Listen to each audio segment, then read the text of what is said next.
केंद्रीय राज्य मंत्री भागीरथ चौधरी ने कहा कि राहुल गांधी संसद में बचकानी हरकत कर रहे हैं। उन्हें अपनी भाषा पर संयम रखना चाहिए। हिंदुओं के लिए जब उन्होंने बोला तब बहुत पीड़ा हुई। राजनीति सब कुछ नहीं है, इसके अलावा भी बहुत कुछ है। इंसानियत और मानवता को कभी खोना नहीं चाहिए। केंद्रीय राज्य मंत्री भागीरथ चौधरी गुरुवार को अजमेर पहुंचे थे। उन्होंने नए कानून लागू किए जाने पर प्रेस वार्ता प्रधानमंत्री गृह मंत्री का आभार प्रकट किया था। संसद में राहुल गांधी की ओर से अभय मुद्रा और हिंदुओं को लेकर दिए गए बयान पर भागीरथ चौधरी ने कहा, वह संसद में बचकानी हरकत कर रहे हैं। वह प्रतिपक्ष नेता हैं, उन्हें गंभीरता से भाषा पर संयम रखना चाहिए। भाषा में कभी भी गिरावट नहीं आनी चाहिए। राहुल गांधी जब संसद में संबोधन करते हैं तो बहुत पीड़ा होती है। उनके जो संस्कार है उनके साथ है, लेकिन कभी भी ऐसा नहीं करना चाहिए। विपक्ष को अपनी बात कहने का अधिकार है और कहना भी चाहिए, लेकिन शब्दों में कभी भी गिरावट नहीं आनी चाहिए।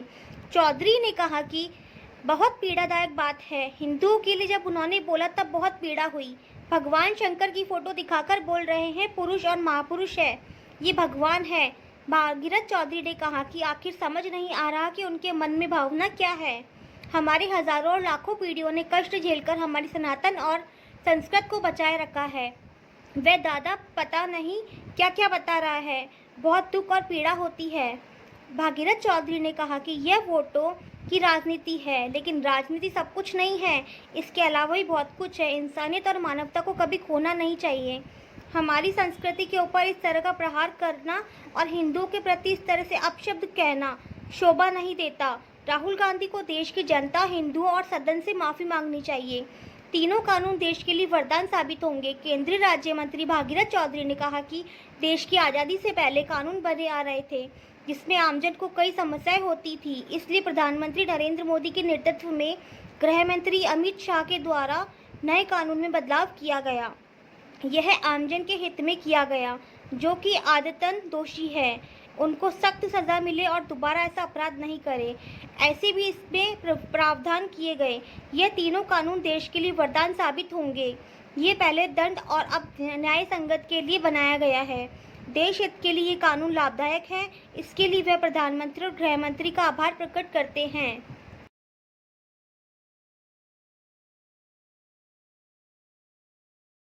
100-150 साल से चले आ रही है। और मैं तो कह रहा हूँ कि वो न्याय के लिए नहीं, दंड के लिए। तो न्याय संगत इसको कानून को न्याय संगत बनाया गया है। तीनों जो कानून आए हैं ये देश हित में है, जनहित में है और समाज हित में है। इसी तरह से इन तीनों कानून को लाया गया।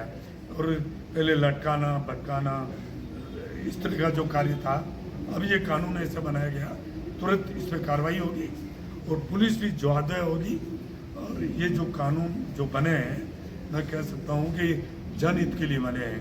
जो पहले मैं कह रहा हूँ 100, 125, 150 साल पहले से कानून जो चले आ रहे थे, परंतु इन कानूनों में जो बदलाव किया है, मैं कह रहा हूँ इसके लिए देश के प्रधानमंत्री नरेंद्र भाई मोदी जी और हमारे देश के गृह मंत्री अमित शाह जी को हम आभार व्यक्त करना चाहते हैं, धन्यवाद देना चाहते हैं कि उन्होंने एक न्याय संगत कानून बनाया और आम जन को इससे फायदा है।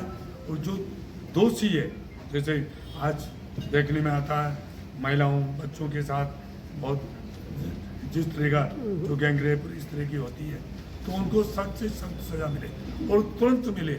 ऐसे नहीं कि कई वर्षों तक वो चलता रहे, फिर जनता में एक गलत धारणा जाती है कि इतने संगीन अपराध करने के बावजूद उसका कई वर्षों तक कोई न्याय नहीं हो पाता है और उनको दोषी नहीं ठहराया जाता है। अब ये सारे प्रावधान इसमें तीनों कानून जनहित के लिए, देश हित के लिए और मैं कह रहा हूँ कि महिलाओं हैं, चाहे SC/ST है, चाहे बच्चों, चाहे आम जन के लिए ये कानून हितकारी है। और इस कानून में जो बदलाव किया है वो सारी स्थिति परिस्थिति को देखकर किया गया है, क्योंकि 100-150 साल पहले जो कानून जो अंग्रेजों के टाइम, ब्रिटिश टाइम से जो चला आ रहा था, वो वास्तव में इस देश के लिए, वो देश हित के लिए वो ठीक नहीं था, इसलिए उनको तर्कसंगत बनाकर इन कानूनों, तीनों कानून जो आए ये देश हित के लिए, जनहित के लिए, इसके लिए प्रधानमंत्री नरेंद्र भाई मोदी जी का और गृह मंत्री अमित शाह जी का बहुत बहुत आभार, उनका बहुत बहुत धन्यवाद। बहुत जल्दी इसकी मैं नितिन गडकरी जी से, सड़क परिवहन मंत्री जी से मैं मिला हूँ और सारी चर्चा चल रही है। देखिए फिर मैं कह रहा हूँ, आज 2024 से 2029 विकास की दृष्टि से हिंदुस्तान, राजस्थान, अजमेर लोकसभा क्षेत्र, ये सारे विकास की दृष्टि से संरक्षण में लिखा जाएगा।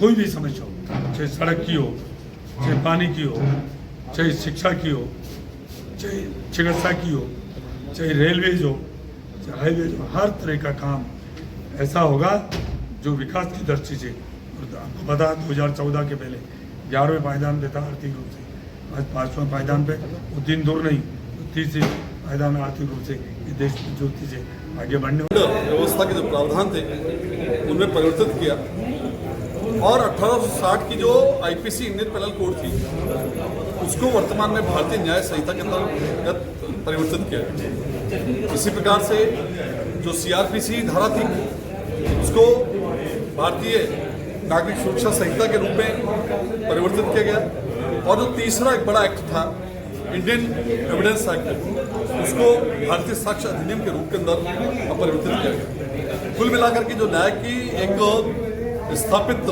सिद्धांत होता है कि समाज को न्याय मिले, उसके नाते जिस प्रकार की हमारी ये प्रावधान पूर्व में थे उसके अंदर कहीं न कहीं जो है न्याय व्यवस्था और जो हमारी कानून व्यवस्था थी उसके अंदर बहुत सारी कमियां थी और उसके कारण से कहीं न कहीं जो आरोपी थे उनको बड़ा फायदा मिलता था।